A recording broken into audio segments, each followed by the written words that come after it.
daig kayo ng lola ko. Lily I think it was about 3 Head years of Entertainment Group of GMA7. that we had the pleasure of working with her, and it was a hit show for 3 years, and until now, with our replay episodes, they're still rating very well, doing very well on television because of the beautiful stories that Tita Glo told in that TV series, and we will forever be grateful Tita Glo for not only lending us her great talent, but as Jillian said a while ago, sharing wonderful stories and teaching us many lessons about love and about being graceful in everything. And on a personal level, even after she had left the ikayo ng lola ko, she would text.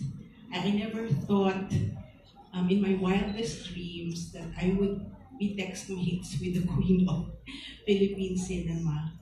And she would just make kamusta, or even say, I love you, I miss you.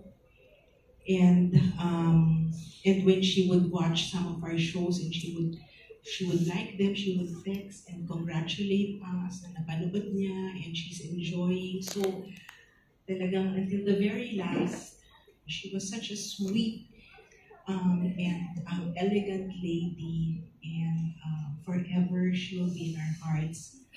We love you, Tita Glo.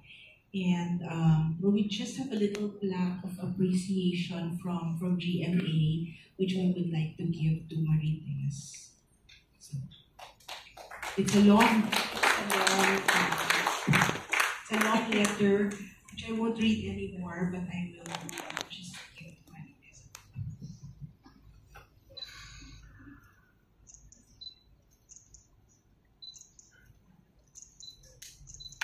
Thank you very much.